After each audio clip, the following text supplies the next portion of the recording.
Hello everybody! Gamescom is almost here and I want to share my thoughts on what we might see at the upcoming event. So far, every Gamescom has been big for Star Citizen. The first in 2013 showed us the hangar module. And here's what the really cool thing is that we forgot to capture Crouch. And we went back and got this last week. And that's all just because we got the system. In 2014, we saw Alpha 1.0. When we go to Arena Commander 1.0, which we're, I guess, aiming for maybe 6 weeks or 8 weeks after 0.9, that will have the full... In 2015, we saw the multi-crew demo for the upcoming 2.0 patch.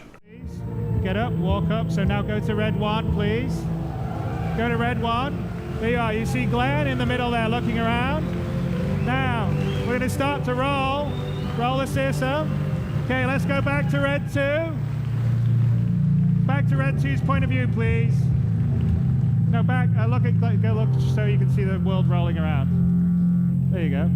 All right, so we're all in, moving around.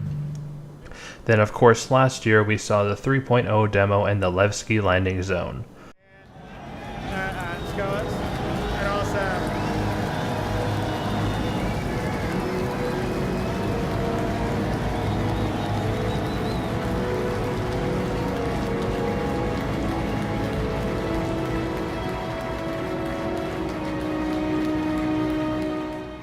Another year has gone by, and while patch 3.0 keeps getting delayed, we're likely to see something else at the Gamescom presentation. First of all, CIG anticipated 3.0 being out by now, and these events are planned out a little bit more in advance than 3.0.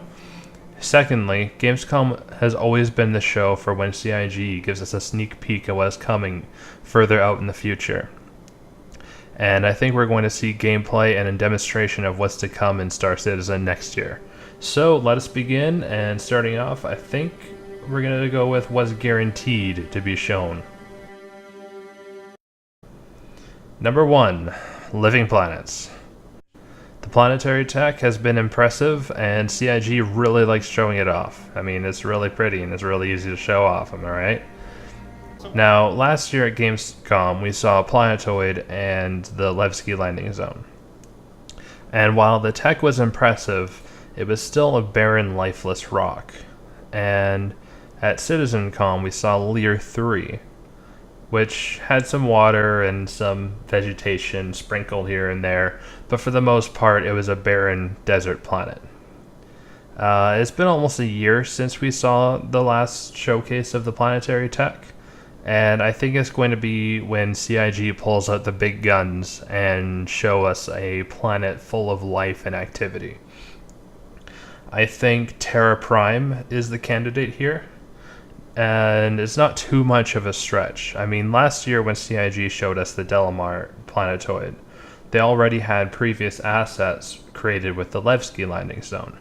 And just like Delamar, CIG already has lots of old assets with Terra. It would be a real logical next step with the tech.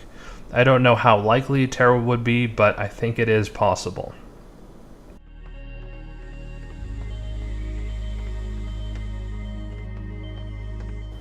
Number 2, base building. The next part has been heavily hinted at over the last year, and with the sheer size of space and planets available, there will be no shortage of planets or single players or groups to stake out their claims. I think the modular outposts that we've been seeing teased for 3.0 are the first step. These buildings are being made so they can fit together almost like Legos. With multiple devs hinting at base building, including the likes of Aaron and Chris Roberts, I think it's inevitable that we'll be setting up our own structures to do with as we please. Now, I'm thinking this is going to coincide with the so-called game changer ship teased by Ben Lesnick in his interview with Batgirl. I think this game changer ship is a construction ship that is capable of assembling or placing these modular outposts. After all, if we're going to be getting base building, we need some kind of mechanic for building them, which would be the definition of a game changer if you ask me. Now, I think this is going to be the main feature at Gamescom, and I think it's going to tie the planetary gameplay together with everything else. Now for number 3, we have some new ships. Now, the Origin 600i is all but confirmed at this point. So far we know it's going to cost $400, and it's going to be about the same size and function of the Constellation. Will it be worth the $400? Honestly, there's no way to know. Origin ships are always nice to look at, but we'll have to see what it has to offer. Think of the difference between the Aurora and the 300i. Functionally, they're very similar to each other. It's just that the 300i looks better than the Aurora, arguably. Maybe you like your ugly duckling Aurora over the 300. But anyways, I think we're going to see the Game Changer ship, obviously. And I've already taken a guess at it being a construction ship. So that leaves us 2 ships, and I think we're also going to see another ground vehicle. The ground game in Star Citizen is getting more and more fleshed out, and I think we're going to see a lot of ground vehicles concepted, and very quickly too. Now, the last thing I think we're going to see is a Squadron 42 status update and trailer.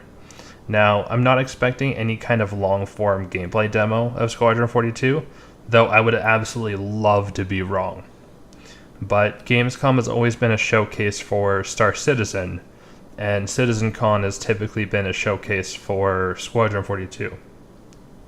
And I think given how long we've been waiting for Squadron 42, I think it would be good faith in CIG to at least give us some kind of status update on Squadron 42, and at least give us some kind of trailer, a 2 or 3 minute trailer to tease us for what's to come at CitizenCon. We rarely get any info about Squadron 42, and I do wish that would get some mention at Gamescom, bare minimum.